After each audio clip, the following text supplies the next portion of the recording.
7 men worth a combined $2.3 trillion sat in a room inside the Vatican.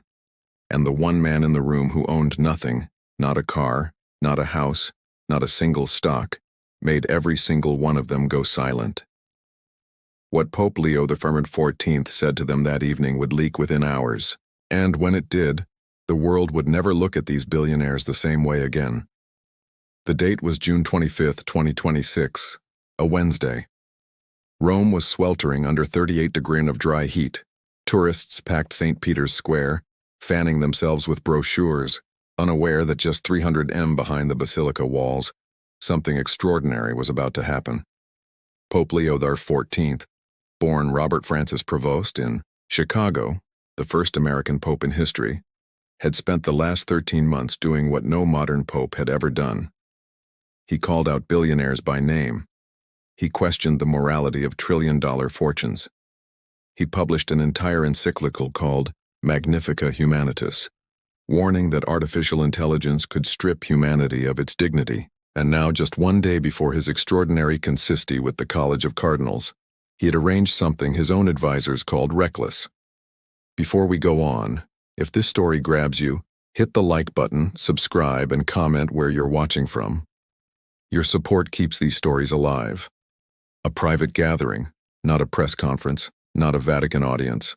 A closed-room meeting with 7 of the wealthiest technology and finance executives on the planet. No cameras, no microphones, no journalists. No, just the Pope, a translator he didn't need, and 7 men who controlled more wealth than most nations on earth. The idea had started 3 weeks earlier during a private dinner with Cardinal Proin, the Vatican Secretary of State. Leo had been restless. The consistory was approaching. Cardinals were flying in from every continent to discuss the state of the Church and the world. But Leo wasn't interested in another round of theological abstractions. "I want them in the room," he told Pauline over a plate of simple pasta that evening. Not their representatives, not their foundations, not their PR people. Them. Paroline looked up from his plate. "Who, Holy Father?" "The ones who are reshaping the world faster than any government can respond. The ones building the machines that will decide who works and who doesn't. The ones whose decisions affect 2 billion people before breakfast." Paroline set down his fork. "You want to invite billionaires to the Vatican?" "I want to ask them questions," Leo said. "And I want to see if any of them can answer."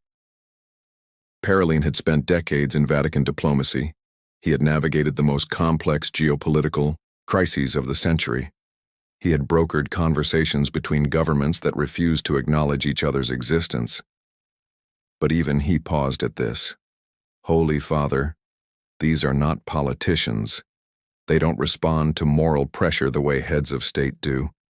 They have entire teams whose only job is to deflect exactly this kind of conversation." Leo picked up a piece of bread, tore it slowly. "Then their teams will have a very difficult evening." Paroline studied the Pope's face. After 13 months, he was still learning to read this man. Leo was not theatrical. He did not raise his voice.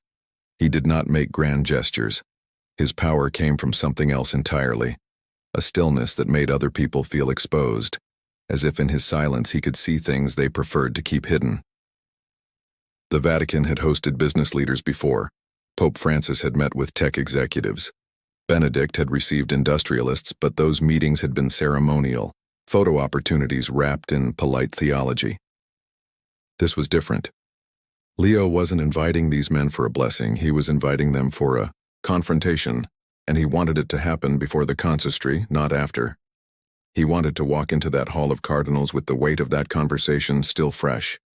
The invitations went out through back channels, not official Vatican correspondence, not embossed stationery with the papal seal. Personal calls from Paroline's office to 7 specific individuals, each chosen by the Pope himself. The calls were brief and deliberately vague. A private conversation with His Holiness on matters of global concern. No agenda, no press advisory, no talking points. 5 accepted immediately. 1 hesitated for 2 days before confirming. The 7th, reportedly the most reclusive of the group, a man who rarely appeared in public and hadn't given an interview in over 3 years, accepted within an hour. That surprised even Paroline.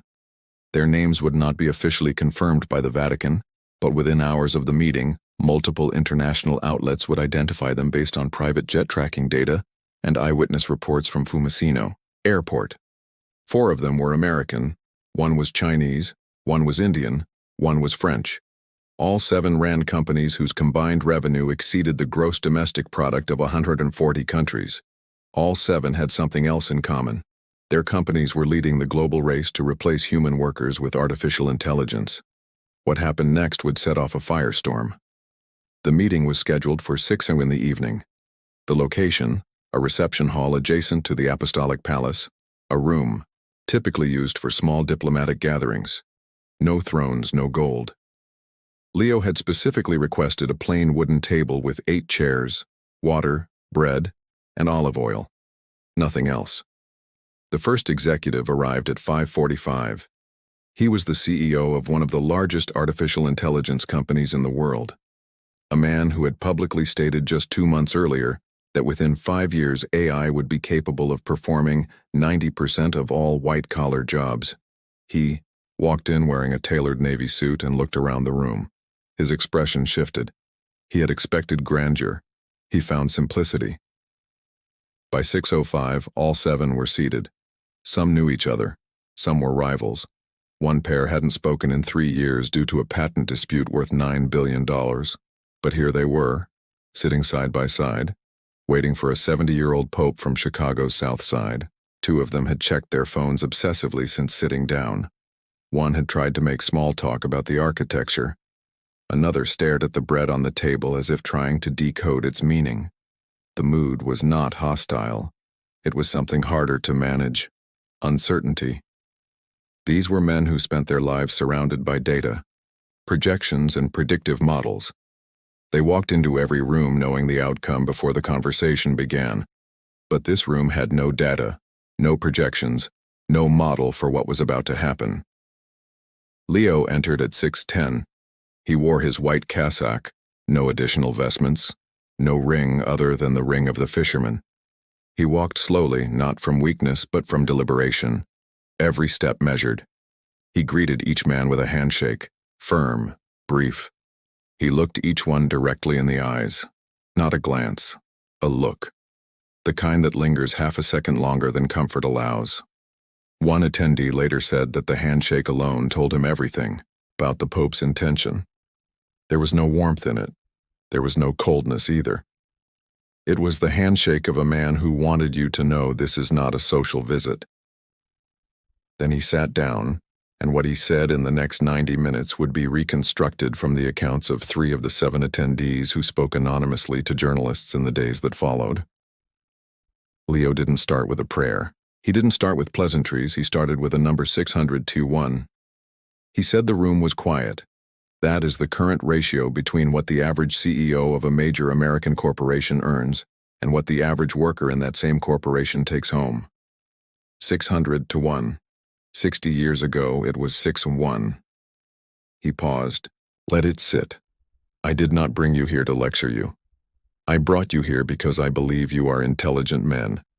And I believe intelligent men, when confronted with a moral question they cannot answer, will at least have the honesty to admit it. One of the executives, reportedly the head of a major social media conglomerate, shifted in his seat. Another reached for his water glass. But what came next was the moment that would define the evening. Leo leaned forward slightly. His voice dropped, not to a whisper, to something more dangerous. Calm certainty. Each of you in the last 12 months has authorized the deployment of systems designed to eliminate human jobs. Not some jobs, not marginal jobs, core jobs. The kind of work that gives a person dignity. The kind of work that lets a mother tell her child she matters. The kind of work that keeps a young man from the streets. You have treated these jobs as inefficiencies to be optimized away. But I want to ask you something, and I want a real answer. He looked at the man directly across from him, the CEO of a global logistics company whose AI-driven warehouses had replaced 42,000 workers in the past year alone. When you removed those 42,000 positions from your supply chain last year, did anyone in your boardroom ask what would happen to those 42,000 families? The room was silent. The executive opened his mouth, then closed it. According to one attendee, the man eventually said something about retraining programs and transition funds, but Leo cut through it immediately. "I've read about your retraining programs," the Pope said. 14% completion rate, 14%. That means 86 out of every 100 workers you displaced are now somewhere in the world trying to figure out how to feed their families without the job you took from them.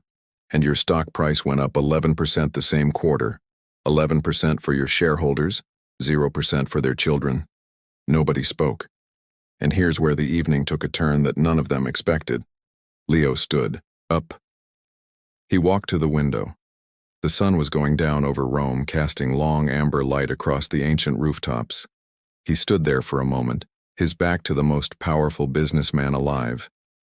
Then he turned around and said something that one attendee later described as the most uncomfortable sentence he had ever heard in his professional life. "I grew up on the south side of Chicago. My father was a school principal. My mother was a librarian. They were not wealthy, but they were never humiliated. They had work. They had purpose. They came home tired but not broken. That is what you are taking from people. Not just income, purpose." He returned to the table. "Let me be specific. I am not asking you to stop building. I am not asking you to halt innovation. The church is not the enemy of progress. But I am asking you a very simple question, and not one of you has answered it yet." He placed both hands flat on the wooden table. "What is your plan for the people you are making unnecessary?" The silence that followed lasted, according to two separate accounts, nearly 30 seconds. In a room full of men who ran companies that moved at the speed of light, 30 seconds of silence was an eternity. The first person to speak was the Indian tech executive. He talked about economic cycles. He talked about how the Industrial Revolution had also displaced workers, but eventually created more jobs than it destroyed. He talked about the long arc of innovation. Leo listened. He nodded slightly. Then he responded, "The Industrial Revolution took 80 years to play out. You are compressing that same disruption into 8. Do those displaced workers have 80 years to wait? Their landlords will not wait. Their children's hunger will not wait. History may absolve you, but the present will not." The French executive spoke next. He referenced his company's philanthropic arm, its contributions to education, its scholarship programs. Leo let him finish. Then he said quietly, "Your company made $91 billion in profit last year. Your philanthropic arm distributed $400 million. That is less than half of 1%. You are not being generous. You are managing public perception." The room felt like a pressure chamber, but Leo wasn't finished. Not even close. He shifted his focus to artificial intelligence directly. This was the subject of his encyclical Magnifica Humanitas, the document he had signed just 5 weeks earlier on May 15th, warning the world about the unchecked deployment of AI. "I signed that encyclical because I believe we are at a crossroads," he said, "not a technological crossroads, a moral one. The question is not whether machines can think. The question is whether we will still value the humans who can feel." He pointed to one of the American executives. "Your company announced last month that its new AI system can write legal briefs, diagnose medical conditions, and manage financial portfolios, all without human intervention. You celebrated this. Your investors celebrated this. But did anyone stop to ask what happens to the lawyers, the doctors, the financial advisors? What happens to the decades they spent learning, training, sacrificing?" The executive tried to respond. He mentioned that AI would augment human workers, not replace them. He used the word complement 3 times. Leo raised one hand, not aggressively, almost gently. "I hear the word complement often from men in your position. But your quarterly earnings reports tell a different story. Every time you say complement, your headcount drops. Every time you say augment, another department disappears. Words are not policies. And your policies are clear. One of the attendees later told a journalist that at this point the energy in the room shifted. It was no longer a meeting. It was a reckoning. These were men, accustomed to controlling conversations, men who paid armies of lawyers and communications experts to ensure they were never caught without an answer. And yet here, in a plain room with bread and water on the table, not one of them could find solid ground.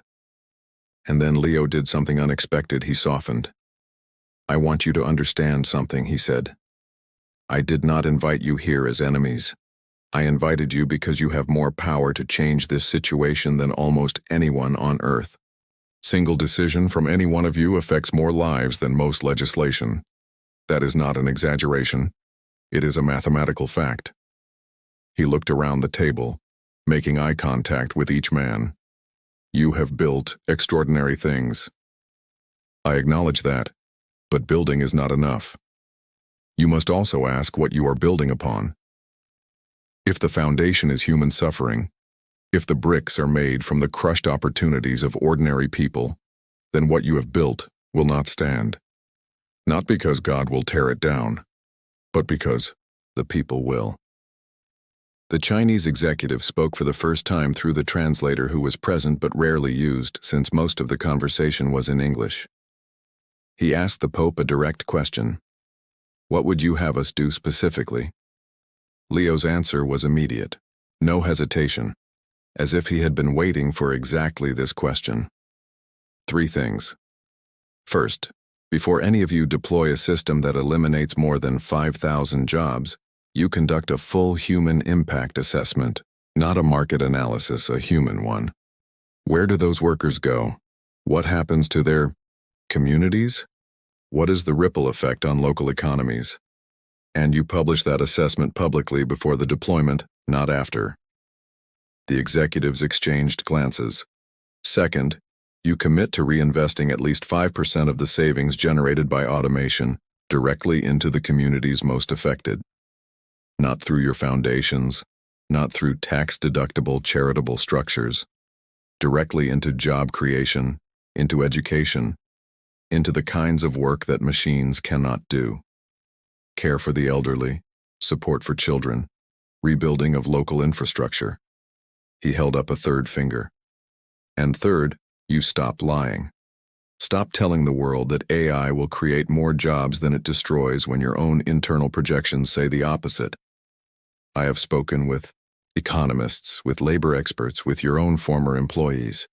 The data does not support the optimism you sell to the public. And when you lie about the future you are building, you rob people of the ability to prepare for it." The room was absolutely still. Nobody argued, nobody pushed back. And that perhaps was the most remarkable thing about the entire evening. These were not men who stayed silent easily. These were men who had built empires by never backing down, by always having the sharper argument, the better data, the more persuasive narrative. But against a pope who owned nothing, who wanted nothing from them, who had no stock options to protect and no board to answer to, they had no leverage, and without leverage they had no language. The meeting lasted another 40 minutes. After that, Leo asked more questions. Some of them answered. Most of those answers were variations of the same corporate talking points: innovation cycles, stakeholder capitalism, long-term value creation. Leo listened patiently to each one, but his expression never changed. It was the expression of a man who had heard these arguments before and found them insufficient. At 7:45, Leo stood. The meeting was over. He shook each man's hand again.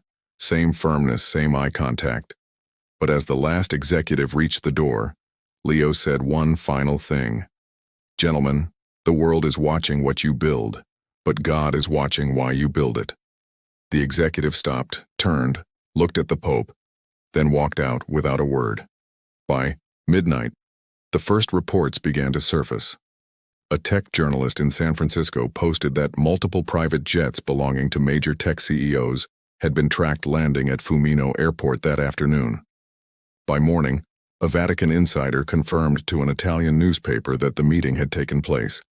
By noon the next day, June 26th, the opening day of the extraordinary consistory, the story was on every major news outlet on the planet. The reactions were immediate and sharply divided. Labor unions across Europe praised the Pope. The head of the International Trade Union Confederation called it the most significant moral intervention in the technology debate since the beginning of the AI revolution. Workers' rights organizations in the United States, Brazil, and South Korea released statements of support within hours, but the corporate world pushed back hard. A spokesperson for one of the attending companies released a carefully worded statement saying, "The meeting had been a productive exchange of ideas, and that the company remained committed to responsible innovation." Another company issued no statement at all. A third refused to confirm the meeting had ever happened despite the flight records. Financial markets reacted nervously. Tech stocks dipped 2% across major exchanges on the morning of June 26th. By midday, the sell-off had deepened. One of the attending companies lost $14 billion in market capitalization in 6 hours. Analysts debated whether the Pope's comments constituted a regulatory threat or merely a moral appeal. Some argued it was just optics. Others warned that Leo was building a global coalition against unchecked automation, and that governments, particularly in Europe and Latin America, were listening. On social media, the reaction was volcanic. Within 12 hours, the phrase, "Not one could answer," was trending in 47 countries. A clip from a news broadcast showing the tracked flight paths of the private jets landing at Fumino was viewed over 90 million times. Workers' groups across the world organized candlelight vigils outside the local offices of companies whose executives had reportedly attended. In São Paulo, factory workers held up hand-painted signs reading, "Pope Leo asked the question, when will they answer?" In Manila, garment workers who had been replaced by automated cutting machines staged a silent protest, holding photographs of their families. The conversation spilled into every corner of public discourse. Talk shows, editorial pages, podcasts, university lectures. Everyone was debating the same thing. Had the Pope overstepped? Or had he done what nobody else had the standing to do? Could any institution other than the Catholic Church, with its 1.4 billion members and its 2,000-year moral tradition, have summoned these men to a table and demanded accountability? Even those who disagreed with the Pope's approach admitted something uncomfortable. The silence of those 7 men in that room had said more than any corporate sustainability report ever written. But something else happened that day. Something quieter but perhaps more significant. During the opening session of the extraordinary consistory on June 26th, Leo addressed the assembled cardinals in the Paul VI audience hall. The session was focused on the question, in what kind of world are we called to proclaim the gospel? And in his opening remarks, without naming the previous evening's meeting directly, Leo said something that every cardinal in the room understood. We live in a world where a small number of individuals hold more economic power than the majority of nations. This is not merely an economic fact, it is a moral crisis, and the Church cannot stand at the edges of this crisis, offering prayers while people lose their livelihoods. We must enter the room. We must sit at the table. We must ask the questions no one else will ask. Cardinal Parolin, sitting in the front row, closed his eyes briefly. He knew exactly what the Pope was referencing. The second day of the Consisti, June 27th, brought the theme the Pope had been building toward the culture of power and the civilization of love. Cardinal Victor Manuel Fernandez, prefect of the Dicastery for the Doctrine of the Faith, introduced the session by drawing directly from Chapter 5 of Magnificat Humanitas, the section that dealt with the moral obligations of those who control transformative technologies. But it was Leo's concluding address that afternoon that shook the room. He spoke without notes. Standing at the front of the hall, looking out at 200 cardinals from every continent, he delivered what multiple Vatican observers would later call the most direct papal statement on economic justice since Leo XIII published Rerum Novarum in 1891. I met with them, he said simply. I looked them in the eye. I asked them what their plan was for the millions of people their technologies will displace. And not one of them, not one had an answer that would satisfy a mother in Lima wondering how she will feed her children next year. Not one had an answer that would comfort a factory worker in Detroit, who was given 30 years to a company that now considers him a line item to be deleted. He paused. The hall was silent. 200 red hats, 200 faces, watching a pope who had just done something that no pope had done in living memory. I have heard it said that the church should stay out of economic matters, that we should limit ourselves to prayer and sacraments and leave the marketplace to the marketplace. But I reject that completely. When a child goes hungry because a machine took her father's job, that is not an economic issue. That is a moral issue. That is our issue.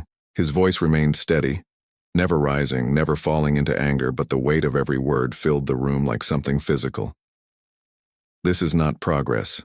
Progress that leaves people behind is not progress. It is abandonment dressed in innovation. Several cardinals rose to their feet, not in protest, in agreement. A wave of movement rippled through the hall as more followed. The church chose me, a man from Chicago, a missionary who spent half his life in Peru, a man who has seen both the wealth of the North and the poverty of the South. Because perhaps it is time for someone who has walked in both worlds to say what needs to be said. And what needs to be said is this: the economy exists to serve humanity. Humanity does not exist to serve the economy. And any system, any technology, any innovation that forgets this truth is not building the future. It is dismantling it. The applause that followed lasted nearly 2 minutes. It echoed off the concrete walls of the Paul VI Hall and carried out into the Roman evening. Within days, three of executives who had attended the private meeting made announcements. One pledged to create an independent human impact review board before any major AI deployment. A board that would include labor representatives, economists, and community leaders, not just company shareholders. It was the first commitment of its kind from a major technology company, and it sent shockwaves through the industry. Another announced a $200 million fund for displaced workers in Southeast Asia, where its automated factories had eliminated 12,000 positions in the previous 18 months. The fund would focus on vocational training, small business grants, and childcare for families in transition. Notably, the announcement included a commitment that no further automation would occur at those specific facilities until the fund had been fully deployed and independently evaluated.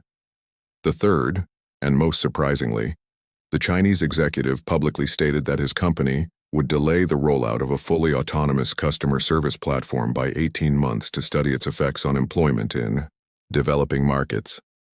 His statement, translated into English and published on the company's international website, included a line that immediately went viral. "Speed is not wisdom," he wrote. "Deployment without understanding is not progress."